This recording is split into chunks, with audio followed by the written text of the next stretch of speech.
Yo voy a hablar en este caso de ideas que ha presentado ya Elena. Voy a mencionar algunos aspectos técnicos también para que podamos entender mejor de qué estamos hablando y, bueno, espero hacerla breve para que tengamos tiempo de comentar algunas cosas. En un breve esquema de lo que voy a hablar, algo de contexto temporal, un poquito de qué es CRISPR en sí para poder ver qué aplicaciones tiene y luego sobre edición en concreto humana y consideraciones éticas. Y por el foro en el que estamos, bueno, me he permitido presentar un par de reflexiones éticas que me parecía que podían ser personales, pero interesantes. Es verdad que la genética originó cuando el ser humano dejó de ser cazador y recolector, se dio cuenta de que había información que se pasaba y empezó a criar animales y a cultivar vegetales. Y entonces algo ahí se empezó a saber, pero solo hasta que en el siglo XIX y en el siglo XX se realizaron experimentos muy complejos por parte de muchos investigadores a lo largo del tiempo que pudieron, Watson y Crick, recoger, sin hacer ellos experimentos, para lograr identificar cómo era la doble hélice, que es la molécula que lleva la información de la vida. Esto ocurrió en los años 50, en el 53. Una vez que sabíamos que el DNA era esta molécula que llevaba la información, seguíamos sin saber en qué consistía esa información. Con lo cual, entre otros, estuvo el proyecto del genoma humano para conocer el contenido del genoma y así conseguimos leer la secuencia. Bien, ¿con eso sabemos qué quiere decir nuestro genoma? No. Es verdad que el genoma es complejo y simplemente conocer la secuencia no nos habla de su contenido, de su expresión, de su regulación, etc. Y sin embargo, ya en el año 2015 ya se empezó a hablar de la realidad de la edición génica. ¿Qué quiero decir con esto? Lo que mencionaba Elena de la rapidez con la que se producen los desarrollos tecnológicos y cómo incluso cuando no sabemos algunos aspectos de ellos, seguimos adelante. Bien, en relación con lo que es la edición génica, hubo diferentes aproximaciones para poder editar el genoma, pero es verdad que hoy en día cuando hablamos de edición génica hablamos de CRISPR, que es una herramienta que podemos aplicar para modificar los ácidos nucleicos que se empezó a describir y trabajar allá por los finales de los años 80 y hoy en día es la manera más eficaz que tenemos para realizar edición génica. ¿Qué es CRISPR? Un par de ideas que me parecen interesantes. CRISPR es una realidad de las bacterias, un sistema inmune bacteriano que tiene miles de millones de años y que ha sido un diseño perfeccionado por la evolución. ¿Qué quiero decir con esto? Que muchas veces nuestros desarrollos tecnológicos pensamos que son muy buenos, cuando en realidad es el proceso evolutivo el que ha conseguido hacer maravillas. Básicamente lo que supone para la célula bacteriana es que cuando se ve infectada por un virus y sobrevive, es capaz de guardar un poquito de información de ese virus dentro de su propio genoma.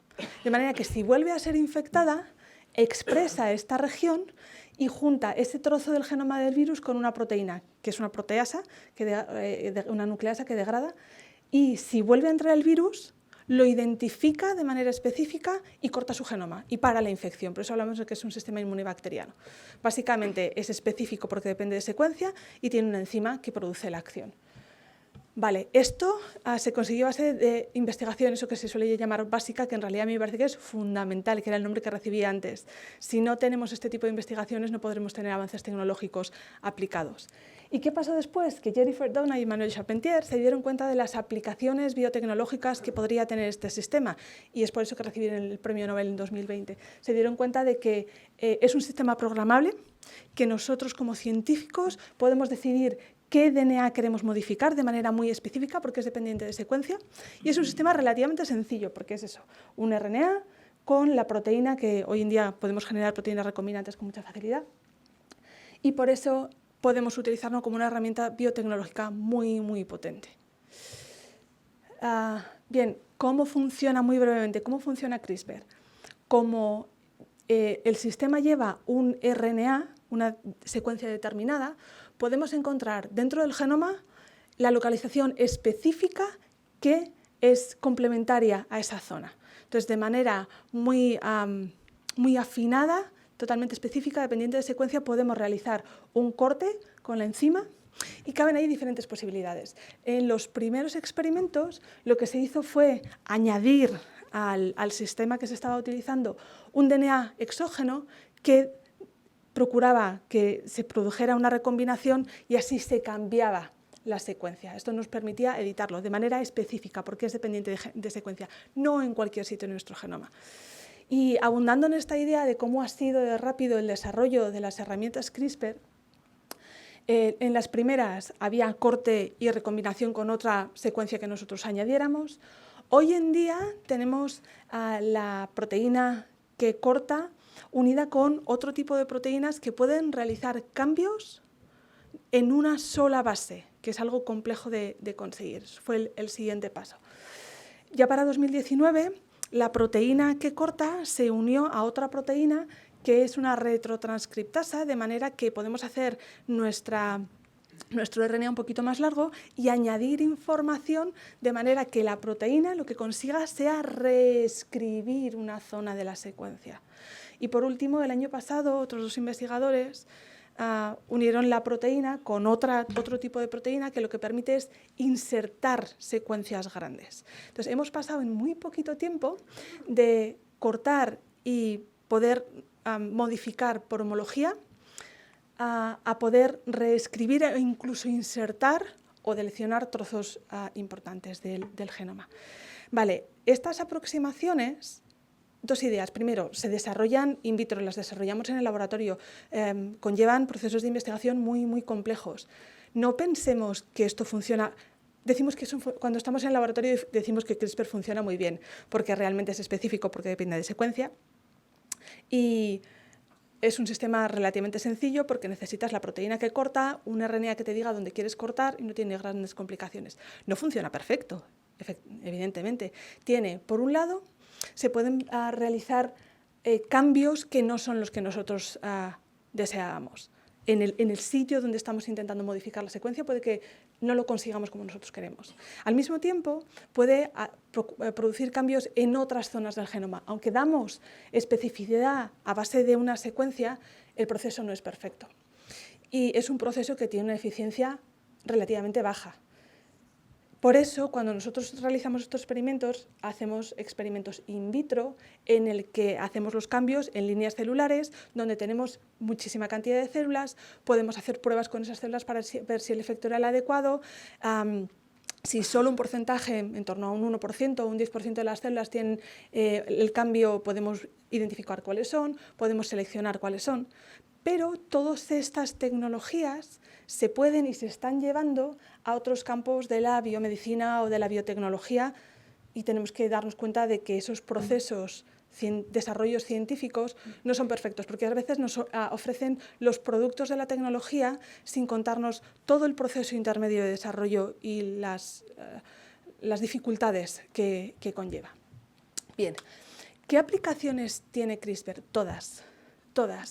Ha sido un cambio radical en la manera en que podemos interaccionar con el ambiente, con nosotros mismos. Antes podíamos hacer frente a consecuencias, ahora podemos evitarlas, podemos cambiar de manera radical. Por ejemplo, lo que decía, lo utilizamos en el ámbito biomédico para generar nuevas líneas celulares que nos permitan entender mejor las patologías. Tenemos modelos animales que así se parecen más al humano y podemos de manera más eficaz y más rápida llevar una terapia al éxito, pero hay muchísimos más ámbitos. Por ejemplo, podemos generar nuevos materiales. Está el caso, por ejemplo, del biofuel, que se puede producir, pero hoy en día la cantidad de lípidos que contiene el biofuel producido por algas es alta y con biotecnología, con CRISPR, podemos reducir la cantidad de lípidos de manera que sea más eficaz la producción del biofuel. Podemos mejorar comidas. Están ahora creciendo unos salmones que son estériles. Porque son estériles crecen más. Están modificados genéticamente, pero al ser estériles, lo veremos, no pasa a la descendencia, esa modificación. Se están creando caballos de carreras, digo por poner ejemplos variados, caballos de carreras editados por CRISPR, bueno, en todos los ámbitos de la vida, no solo en el humano. Y tenemos que hacer, como sociedad, tenemos que hacer una reflexión acerca de si queremos hacer cambios, a cualquier precio o no. Sobre todo cuando realmente no sabemos, ese cambio uno consigue modificar un gen, potenciar alguna actividad, reducir algo malo, pero no sabemos qué más consecuencias tiene y luego les explicaré el caso de la malaria, por ejemplo. Bien, vamos a hablar un poco de lo que es la edición génica en humanos. Y ahí tenemos que hacer un pequeño inciso para hablar de la terapia génica en línea germinal o la terapia génica somática. Tenemos células en nuestro organismo, que son las células somáticas, que son las que forman el organismo, que no se pasan a la descendencia, que la información no se pasa a la descendencia. Por lo tanto, si hacemos edición génica en células somáticas, ese cambio puede ser beneficioso para nosotros y no va a afectar a la descendencia, porque son células adultas. En cambio, si hacemos cambios bien en los gametos, bien en la línea germinal, los cambios que se produzcan van a ser transferidos a la descendencia. Y eso es una distinción importante, simplemente para empezar desde el punto de vista científico. Bien. Por lo tanto, cuando hablamos de CRISPR, hay todo un tema en el que no voy a meterme hoy, pero que es esencial, que es todo este tema de la edición génica, la posible edición génica en humanos, la fecundación in vitro, el uso de embriones humanos, de embrioides, de organoides, que mencionaba también Elena. Este es un campo relacionado con la edición génica que yo creo que sería interesante que lo pudiéramos hablar en futuras reuniones de la sociedad, pero hoy no voy a entrar ahí.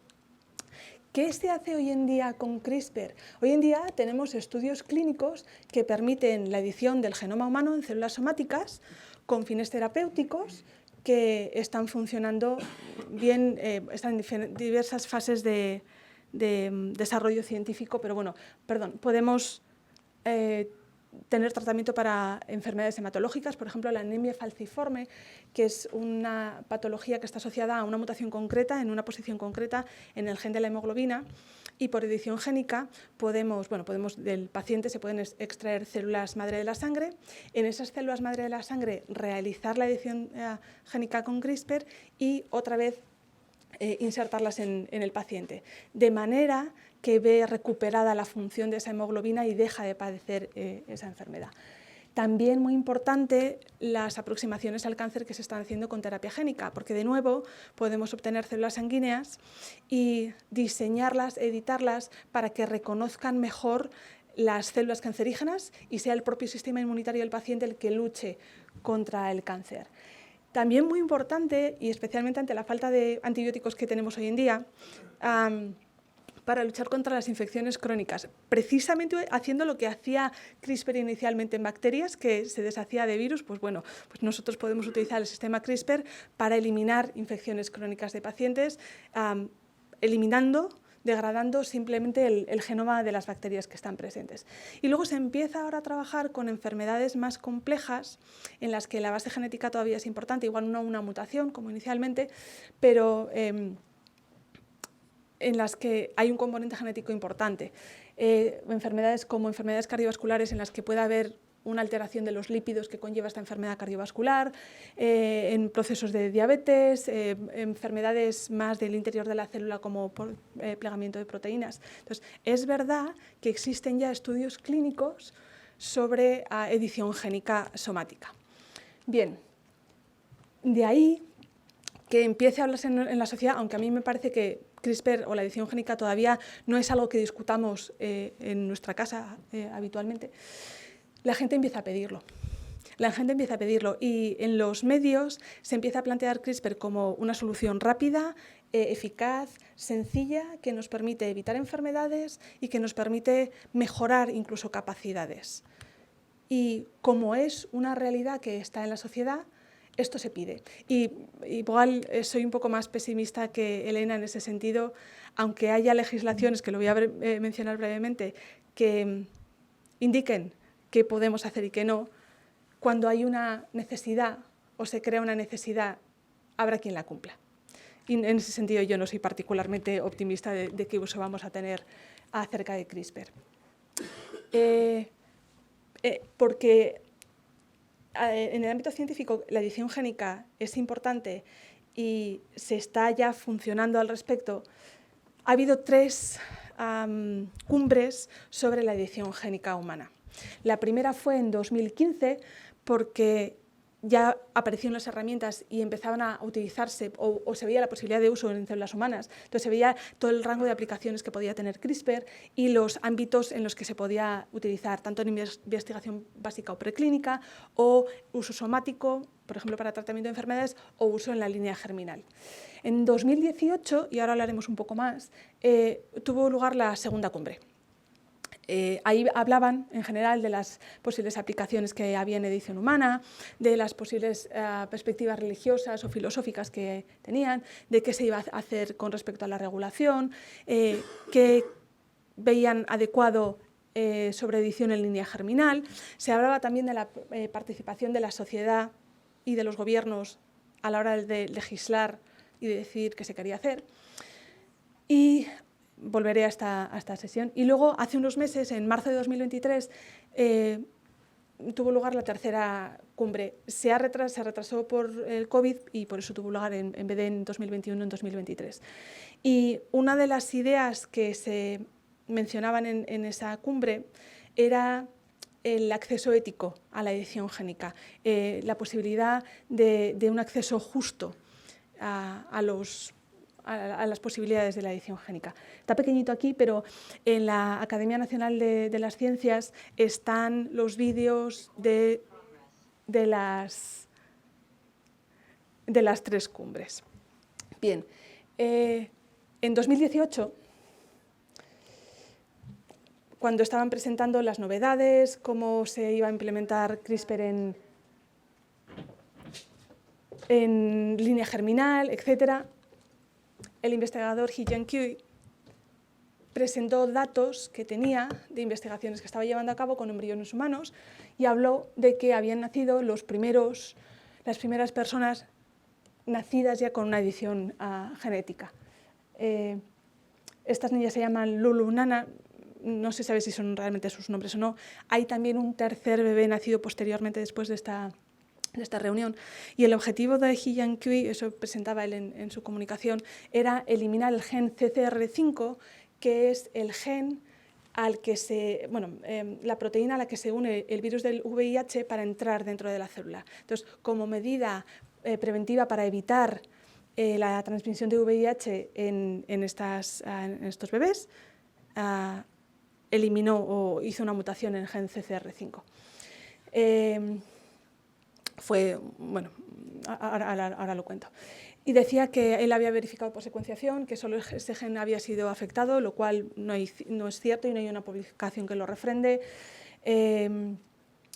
Y la universidad para la que trabaja en China dijo que no estaba al tanto del proyecto. Personalmente, esto es mi opinión personal, dudo que su universidad no estuviera al tanto, pero bueno. El gobierno chino se llevó las manos a la cabeza, le prohibieron investigar, lo metieron en la cárcel durante un tiempo. Tuvo consecuencias personales para él muy importantes, aunque salió de la cárcel recientemente. Y las últimas informaciones que tenemos al respecto la tienen, por ejemplo, en esta página web. En ese congreso, en esa cumbre, el comité de la cumbre ofreció una declaración diciendo que estaba en contra de lo que se había producido, que incluso si las modificaciones que le decían eran las adecuadas, había sido irresponsable. Pensemos que en este caso concreto, además, estas niñas no estaban infectadas por VIH. Su padre era portador y había otras maneras de haber podido evitar que esas niñas fueran infectadas por el virus, porque, por ejemplo, hay una aplicación tecnológica que es la fecundación in vitro tras un lavado del esperma que evita que los niños nazcan con la infección. Bueno, había otras terapias posibles y ni siquiera los experimentos que él había hecho consiguieron modificar el gen para que fuera no funcional. Y bueno, ofrecieron una serie de sugerencias acerca de un código deontológico, posibles legislaciones, transparencia en los procesos, pero a mí me parece que esto pasa también como las cumbres del clima y demás. Son cumbres en las que se ofrecen ideas, se ofrece a veces el estado de la cuestión, pero la manera en que se implementan y que se traducen en una realidad investigadora, pues a mí no me parece que sea la óptima. Bien, si quieren saber un poquito más de esto, como de manera un poco lúdica, digamos, hay dos documentales que son interesantes, uno sobre CRISPR y otro sobre He Jiankui y su investigación, la edición de los bebés. Para terminar, unas consideraciones éticas. Primero, CRISPR está aquí y ha venido para quedarse. Y CRISPR, cuando lo denominaron en esta publicación el disruptor, a mí me parece que es una calificación muy adecuada. Las cosas no van a ser iguales cuando tengamos CRISPR disponible y lo vamos a tener prácticamente para todo, creo yo. Es una herramienta relativamente sencilla de utilizar, muy potente y hay aparente necesidad de ella. Unas de las ideas que se mencionan en la comunidad científica sobre las consecuencias éticas de CRISPR es si el no editar genéticamente está justificado. Si ahora que tenemos esa herramienta, está justificado que no la utilicemos. Entonces, hemos pasado de no poder editar el genoma a plantearnos si tenemos obligación de editar el genoma. Y hay consideraciones filosóficas lógicamente, acerca de qué es la naturaleza humana, de si el genoma, si somos dueños de nuestro genoma, si tenemos derecho o deber de editarlo, todo al respecto. Y luego también hay reflexiones muy interesantes acerca de los riesgos, no solo para nosotros, sino para el medio ambiente también. Cuando editamos una especie, sea la nuestra o otra, sobre todo en la línea germinal, eso tiene consecuencias ambientales. No vivimos todos aislados. Un caso muy concreto. La anemia falciforme es una enfermedad en la que la hemoglobina no se forma bien, se produce por una mutación y hoy en día CRISPR nos facilita herramientas para poder tratar la anemia falciforme en los pacientes. Pero es muy curioso, la anemia falciforme es más frecuente en países donde la malaria también es frecuente. Y es que resulta que a los mosquitos que transportan esto de la malaria, no les gusta la sangre de las personas que tienen el gen de la anemia falciforme. Si uno presenta, ya sabemos que somos diploides, si presentas los dos genes alterados, vas a presentar la enfermedad. Pero si eres portador de una de las dos copias del gen, tus células rojas no son tan atractivas para los mosquitos que transmiten la malaria y entonces hay menos posibilidad de sufrir malaria. De manera que si, por ejemplo, editáramos en esas comunidades el gen de la anemia falciforme para evitar la anemia falciforme, que es más frecuente en esa zona, una consecuencia no deseada podría ser un aumento de la malaria. Es un ejemplo muy concreto, muy simple, pero nos da idea de cómo estamos todos relacionados y que lejos de que sean cambios sin consecuencias, aunque tengan unos efectos beneficiosos, no sabemos realmente qué consecuencias pueden tener. Esto salió en marzo de 2023 en Nature y hablaba de... O sea, lo que me llamó la atención de este titular, era por qué los bebés CRISPR son todavía too risky. Hay demasiado riesgo todavía. Esa palabra me dolió muchísimo, ese todavía. Porque para que haya edición génica en embriones, significa que tiene que haber investigación génica, investigación en embriones. Y claro, nos venden el producto. Entonces hay familias que tienen enfermedades genéticas que no quieren transferirlas a su descendencia y que están deseosos de buenas noticias que les digan que sus hijos no van a sufrir. Y se desarrollan herramientas para que esto sea así. Entonces, en nuestra sociedad, la idea que tenemos es que si es técnicamente posible, sin demasiados problemas, pues hagámoslo, ¿no? Entonces, este editorial me hacía pensar que es el que algo sea técnicamente posible el factor clave para la toma de decisiones éticas, porque es lo que vivimos hoy en día. Y simplemente nos planteamos que, como podemos hacerlo, pues hagámoslo, ¿sí? Y esto no, o sea, esta diapositiva, esta imagen la pongo porque me lo pidió un alumno mío. cuando hable de esto de edición génica, tiene que poner a Ian Malcolm en Parque Jurásico diciéndonos, bueno, pues sí, es de Ian Malcolm en Parque Jurásico diciéndonos efectivamente esto, que los científicos estamos tan preocupados viendo si podemos hacer algo que no nos paramos a pensar si deberíamos o no. De ahí lo que se comentaba de la formación de los científicos que sea completa. Y para terminar, sí me gustaría hacer dos reflexiones absolutamente personales en relación con esto. Y es que CRISPR, una de las opciones que tenemos de cara a futuro, que está ya aquí, no nos engañemos, o sea, esto va a pasar dentro de 2 días, es la posibilidad de mejora. Y nosotros como cristianos ofrecemos un mensaje de esperanza para el que el mundo está absolutamente necesitado. Dios nos quiso primero. Cuando no éramos nada, Dios nos quiso. Y no necesitamos ser de otra manera. Y no necesitamos ser distintos. Y no necesitamos ser mejores. Entonces, en esta sociedad donde todo tenemos que ser súper, todo tiene que ser mejor, todo tiene que ir más rápido, tenemos ese mensaje de esperanza, de que no tenemos que ser de una manera diferente para ser queridos. Y precisamente nosotros tenemos que mostrárselo a los demás, porque Dios me ha querido, yo puedo querer a los demás. Y tengo que hacer a los demás sentirles queridos como son, sin mejoras, no hace falta. Y luego la otra cara de la moneda es el uso de CRISPR, de la edición génica, como terapia, entre otras cosas para evitar el dolor, sea físico o sea emocional. Y también, de nuevo, tenemos un mensaje de esperanza, porque Dios nos acompaña, Dios no nos abandona. Él nos amó primero y nadie ha sufrido más que Cristo. Entonces, después de eso, podemos nosotros acompañar a las personas que sufren. Por supuesto, la edición génica, de su manera adecuada, como otro tipo de tecnologías, pueden servir para paliar el sufrimiento. Pero si simplemente lo utilizamos sin dar oportunidad a que el sufrimiento nos haga crecer, volvemos a caer en el pecado original, esa independencia, esa soberbia de yo me organizo conmigo mismo y cada vez puedo solucionar mejor mis problemas. Y perdemos todos esos ámbitos de amor entre nosotros y con Dios. Bueno, eso es todo. Muchísimas gracias.